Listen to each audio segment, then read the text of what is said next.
साथियों, आज की कहानी 3 लम्हे जो लिखी गई है मृदुला गर्ग द्वारा। सर्दी के दिन थे, काफ़ी ठंड थी।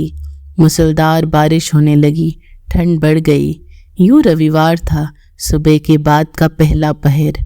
अमूमन इतवार को इस वक्त कॉलोनी के तमाम प्राणी पार्क में जा बिराजते थे धूप सेकने। आज धूप नहीं थी, बरखा थी और सर्दी थी। तमाम ऊंची बस्ती बंद दरवाज़ों के पीछे घरों में समाई हुई थी। शायद हीटर भी जला रखा हो। मैं पार्क में थी, रोज नहीं जाती थी, कभी कभार, हर रविवार को भी नहीं। आज गई अकेले हरियाली का आनंद लेने। सर्दी का मौसम हो तभी अकेलेपन को असल एकांत मिलता है। ठिठुरने का मजा भी तभी है जब निपट अकेले हों, वरना कोई न कोई पहलू में आगरमाई देने लगता है या हाथ बढ़ा मांगने लगता है। बारिश हो तो क्या कहने, खुद से और खुद ही से पर्दा हुआ रहता है। खुदा की खुदा जाने। मैं भीग रही थी पर कांप नहीं रही थी। बारिश में डूबी थी, खुद से बाहर के शून्य में बरसते पानी में। शायद इसलिए कब कभी अपना एहसास मुलतवी किए थी। तभी अकेलेपन में खलल पड़ा। 3 बच्चे पार्क में घुसे क्या, भीतर फुट के। 6-7 बरस के होंगे। सिर्फ एक ने कच्छा पहना हुआ था, शायद वह लड़की होगी। बाकी दोनों नंग धड़ंग थे। रूखे बाल, मैली फटी त्वचा और बिवाई भरे तलवे थे। काले कलूटे बच्चे। इस पार्क में ऐसी वेशभूषा में बच्चे कभी नहीं दिखते। मनाही नहीं है, फाटक पर चेतावनी की तख्ती नहीं लटकी, फिर भी खुशहाल जनों के पार्क में रहते हैं। वे भीतर नहीं घुसते। क्या बतलाऊं क्यों नहीं घुसते? नहीं घुसते कहा तो तब भी नहीं, जब भीषण गर्मी के मौसम में भद्र जनों के बच्चे करीब करीब नंगी पोशाकों में पार्क में खेलते हैं। करीब करीब नंगा होने और अलीफ नंगा होने में बहुत फ़र्क है, जिसे एक मैले कुचले कच्छे से नहीं पाटा जा सकता। पर इस वक्त मेरे सिवा पार्क में कोई नहीं था। मैं एक झाड़ी के पीछे दुबकली, जंगल में तेंदुआ हो जैसे। बच्चे भीतर आए, ठंड के बावजूद बारिश में नहाने लगे, उछलते कूदते, किलकारियाँ भरते, कलाबाजियाँ खाते। इतने कूदे फादे, उल्टे पलटे, हंसी गाए कि बारिश जरा देर को थम गई। वे घास में लोट लोट कर बदन सुखाने लगे। एक पोंछ लगी नहीं कि वर्षा फिर शुरू। शुक्र किया मैंने भगवान का, इसलिए नहीं कि नंगे बच्चों की सिहरती सर्दी में भीगता देख मैं पर पीड़क सुख भोगना चाहती थी। उतनी तेंदुआ नहीं थी, पर बारिश रुकी रहती तो कॉलोनी के रुतबेदार जन धड़ाधड़ पार्क में चले आते। नंग बलंग बच्चों को बाहर निकालने को फटकार लगाने लगते, या उन्हें देख डांट से पेशतर बच्चे खुद भाग लेते। मेरे भीतर गुस्सा फनफनाने लगा। छोटे बड़े के फर्क पर आने वाला गुस्सा बेचैनी पैदा करता। बेबस गुस्सा उन बच्चों के चेहरे मोहरे से उनकी माली हालत, माँ बाप की आमदनी, समाज में उनका वर्ग और बदहाली साफ जाहिर थी। फिलहाल मुझे उनसे सारोकार नहीं था। फिलवक्त में झाड़ी के पीछे तेंदुए सी दुबकी सोए दिमाग से कायनात भोगती एक इंसान भर थी। अकेली ओहदे वाले आ जाते तो मैं समाज हो जाती। सोए दिमाग को नाइंसाफ़ी का एहसास जगा देती।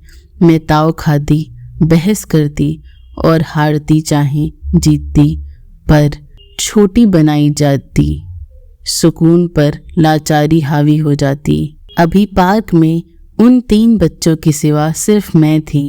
उनके लिए मैं भी नहीं थी। वे मुझे देख नहीं सकते थे। मैं झाड़ी के पीछे मुड़ तुड़कर पूरी तरह छिपी बैठी थी।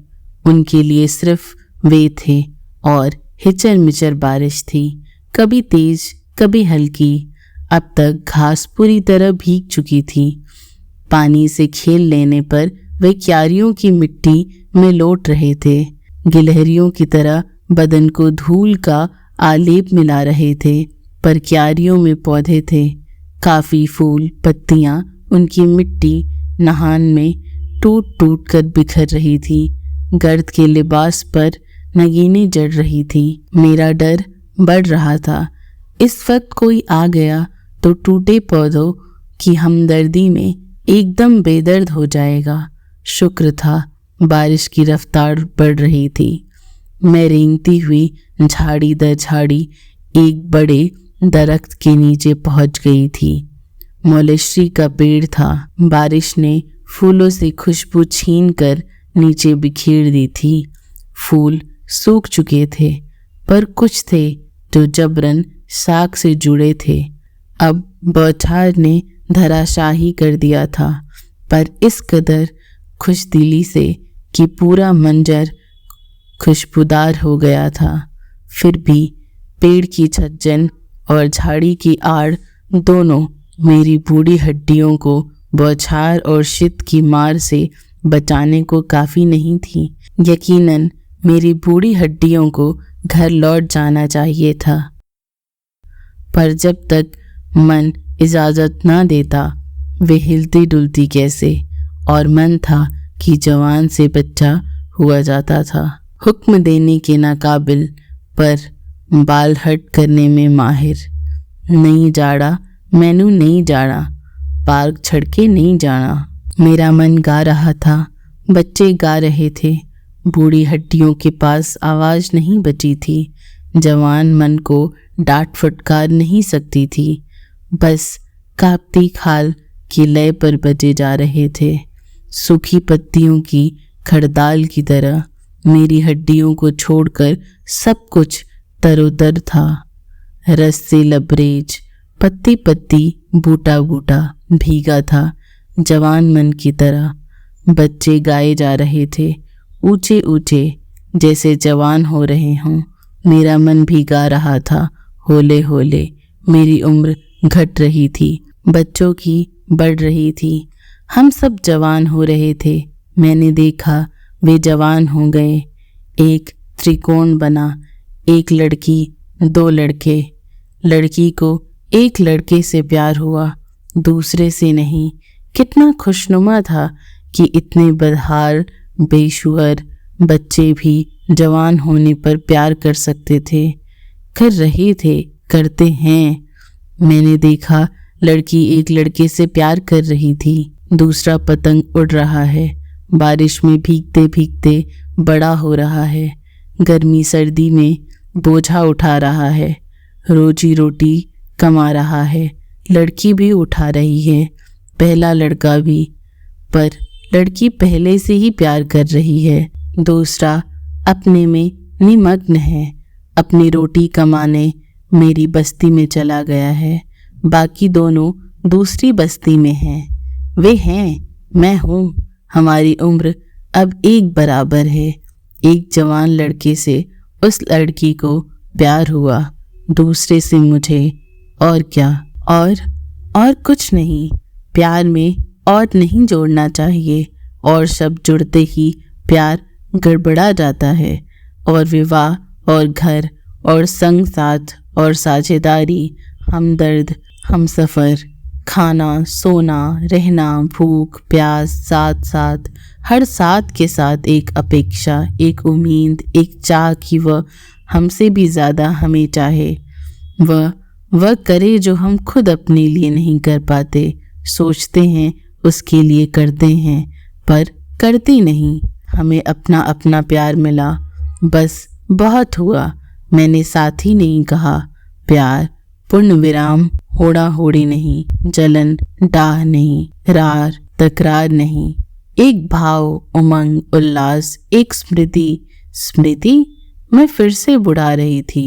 हाँ ज़रूर। और बारिश थम गई। जाओ बच्चों, घर जाओ, काफ़ी जवान हो लिए।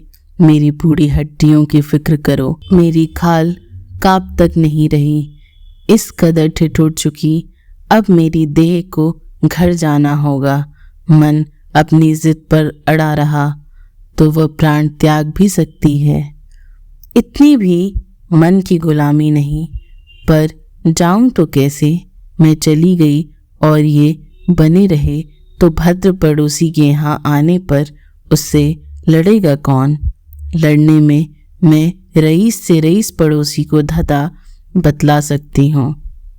जानती थी, पर उसके लिए ज़रूरी था कि गले से साफ करारी आवाज़ निकाल पाऊँ, हाथ पाँव से जुम्बिश करवा सकूँ। झाड़ी के पीछे उकड़ू बैठे बैठे बदन इतना अकड़ गया था कि उसे हरकत में लाना मुश्किल हो रहा था। इससे पहले कि उससे कोई और काम करवाया जा सकता, ज़रूरी था कि उसे ज़मीन से उठाकर खड़ा किया जाए। मैं खड़ी हुई, एक ठुठरी झुकी कृशकाय बुढ़िया, बारिश में भीगी हुई साड़ी बदन से इस तरह चिपकी थी कि उसे करीब करीब नंगा किए दे रही थी। पर थी दो, साड़ी, ब्लाउज, पेटीकोट, एक नहीं अनेक वस्त्र थे। गीले लिपटे पारदर्शी पर थे, कपड़े थे करीब करीब, और अलिफ नंगा होने में बहुत फ़र्क है। बच्चे बीच उछाल यूँ थम गए जैसे बुतों में तब्दील हो गए हों। मेरी तरफ इस नज़र से ताका जैसे झाड़ी के पीछे से वाकई खूंखार तेंदुआ या चीता प्रकट हो गया हो। मेरा अकड़ा ठिठुरा झुका शरीर उन्हें घात लगा। शिकार पर झपटता चौपाया जान पड़ा। वे भाग गए एकदम। अब सामने थे और अब आँख से ओझल। धन्यवाद।